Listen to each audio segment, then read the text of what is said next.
I'm hoping to literally just double the account. I'm already up 53 bucks. This entry actually has no drawdown. Has no drawdown so far, but it's an element of just watching. So I'm just going to watch it, and I'll get back to you with an update when we are near the TP level.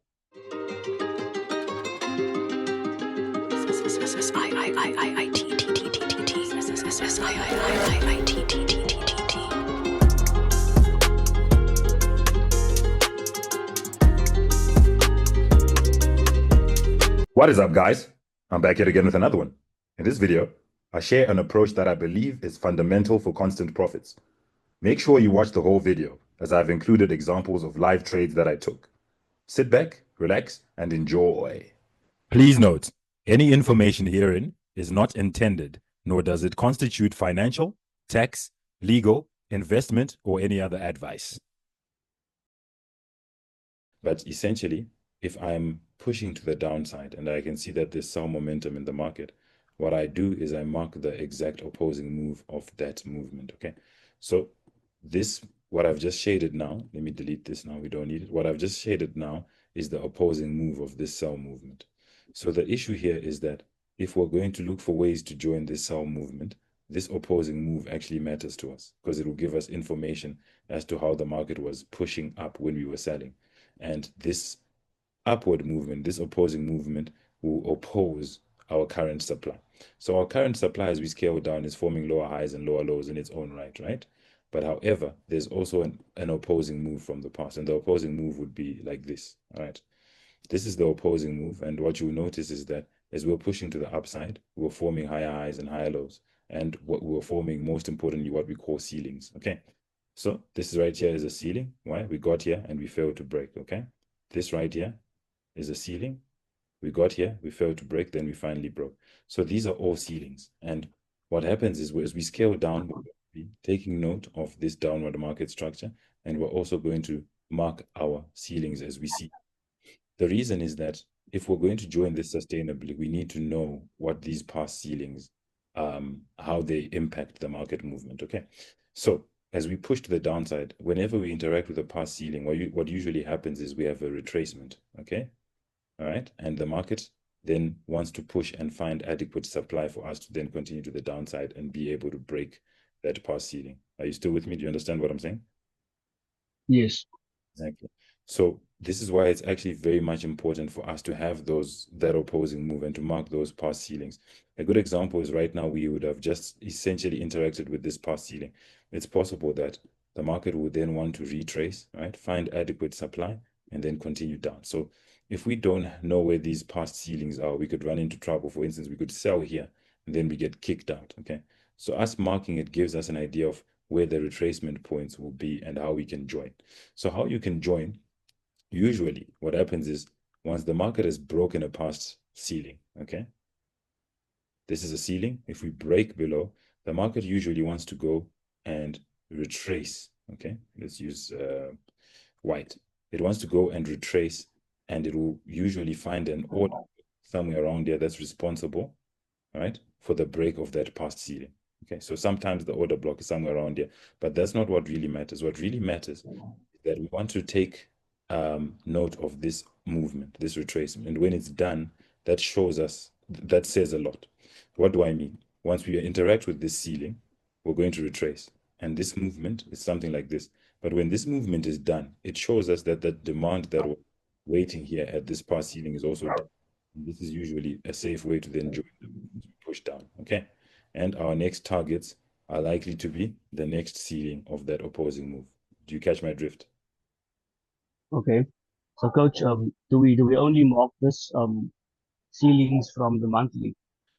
As we scale down, we need to start seeing them as we scale down. So right now I'm just still explaining. Okay. We're gonna have to now start scaling down and we look at that information. Okay. So now we have our opposing move. Let's scale down. So right now on the weekly, I can't, sorry, on the monthly, I can't see any past ceilings. So that's fine. We head over to the weekly time frame, right? And this is what we have, right? We have this movement to the downside, and this is the movement that opposed. And already I can see one past ceiling, and I'm going to mark it up like this, okay? And I'll use orange for it, okay? This is orange. Okay. Why? Because as we got here, can you see we failed to break like that? That makes it a ceiling. So now for purposes of the weekly time frame, we have a ceiling here. But now you need to really understand what we're trying to do, right? We're trying to find sell positions, right? And we need to look at the opposing move that is actually relevant to our current sell position. So you can clearly see that this is the past 2 weeks of buying that is impacting this current supply. Can we agree? Mm-hmm. This current downward movement would be impacted by this opposing move. So the opposing move on the weekly time frame is this past 2 weeks of trading, right? This past buying of 2 weeks. As we push to the downside, we're going to need to also look at those ceilings, okay, on these past 2 weeks of buying, right? And we mark them and we try to find a way we can join. I like this, the market structure forming here, because you can see right now we have a high over here. The market came and formed a higher high, right? And we've been selling. We're probably likely to sell to these lows. You understand? It's possible. Whatever the case may be, we want to find a way to join. So we have one ceiling that we pinpointed over here, but now we also need to really hone in on this opposing move and mark the ceilings as we scale down. Now we go to the daily time frame. This is your opposing move. Can you see it? This whole thing here. Mm-hmm. And you can already clearly see that if you've been looking for sells in this market, you're just losing. I mean, sorry, if you've been looking for buyers, you're just losing. You can clearly see for the past 3 days we've been selling, right? So the issue is how to join the sell move, not to go against it. So now this is my opposing move, and I'm desperately looking for past ceilings. I don't see any, so we still need to scale down. Let's go to the H12. Okay, now I'm starting to see ceilings. I don't know if you can also see them. So let's mark them up now. Okay, this right here is a ceiling. Why? We got here, we failed to break, and then we finally broke. Can we agree? All right. Also over here, Okay. this is a ceiling. Why? We got here, we failed to break, and then we finally broke. This right here is also a ceiling. We got here, failed to break, then we finally broke. Now notice, can you see now? We are at this ceiling. That's where we're buying right now there. Can you see? Right? Yes. There's actually demand there, because you need to understand. Let me explain this. This is very important. It's going to take your trading to another level, actually, right? You need to understand that at these past ceilings, there's actually demand, like I mentioned, sitting there. Why is there demand? Because in the past, when the market was pushing up, right, we got here and we failed to break. For us to finally break, we needed buyers, right? Same as here. We got here, we failed to break. For us to finally break, we needed an excess of demand there. So now, each time, depending on the momentum, remember we're coming from that weekly high, so there's some momentum coming in. So what happens is it's highly probable that we'll get to a ceiling, right? And then retrace. But now, if the momentum is too high, we'll just break below it, like nothing happened. But as the momentum starts to weaken, those ceilings actually become it becomes very probable for us to react from there. And that's what's happening right now. While we're on the H12 time frame, we got to this past ceiling. Now, because there's some demand, you can see the market is trying to retrace a bit. So now, where is it retracing to? Because that's where we would actually want to find out that we can join the movement. Okay, we can join this whole supply. Where is it likely to retrace to? And so we need to keep scaling down in case we even see more ceilings. Right now, I'm on the H8 time frame. Do you see more ceilings on your opposing move? This is your opposing move. Remember, this is your opposing move. Do you see any ceilings on the H8 right now? Um, no, sir. Me too. Besides, maybe okay. Yeah, there's none. We've marked them so far. Let's go to the H6. Same thing, nothing. We're good to go. H4. All right. Awesome.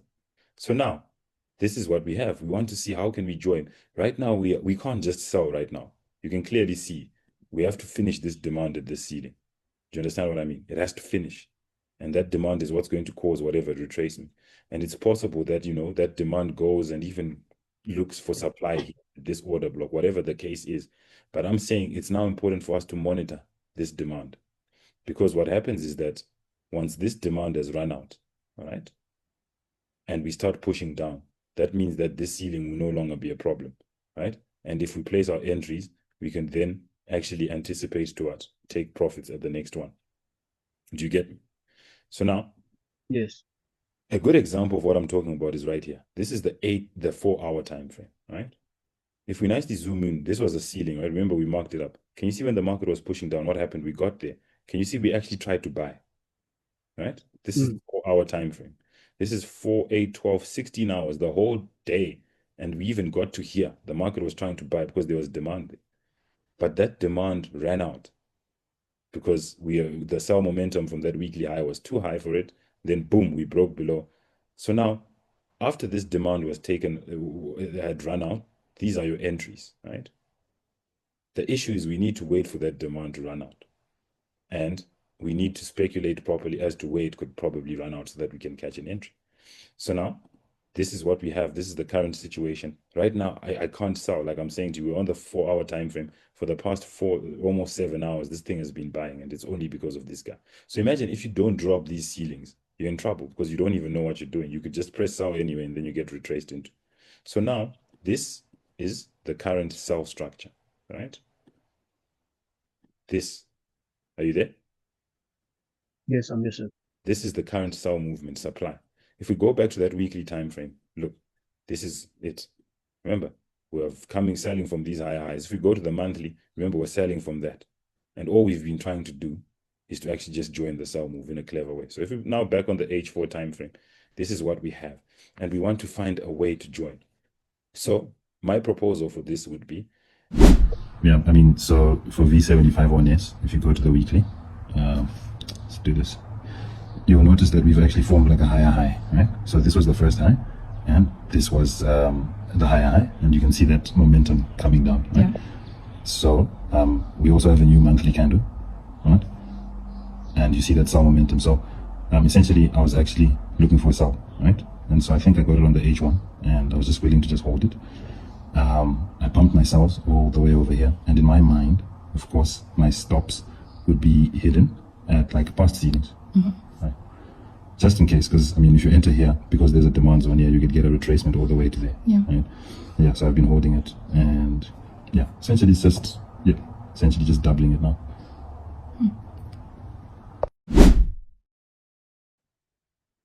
Okay, so a great example is this V51S. I am currently in sells right now, but I want to explain to you the reasoning behind the trade. So on the daily time frame, if I'm to zoom in, it's pretty clear that we actually have a high over here, all right? And then this is a lower high. So I've been expecting sell movement, okay? Just to satisfy market structure. And if that's the case, then I would have to mark my opposing move, and this is my opposing move, okay? I'm marking it out in gray.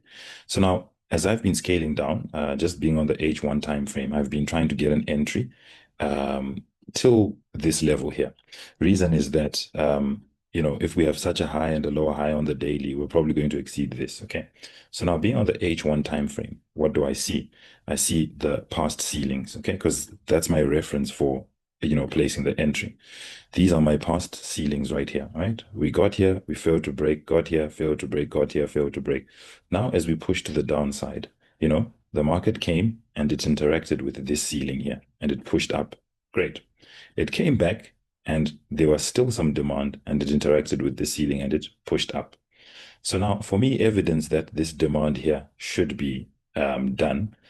I spotted that evidence in the first push to the upside, we only managed to get here. Then on the second push, we only managed to get here. So I've said to myself, I've placed an entry here and I've hidden my stop losses here. The reason is that we shouldn't get back there because whatever demand that was here can't surely then push the market all the way to there.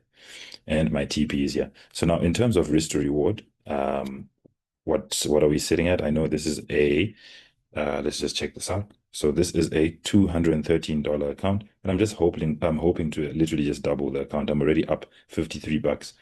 This entry actually has no drawdown so far, but it's an element of just watching. So I'm just going to watch it, and I'll get back to you with an update when we are near the TP level.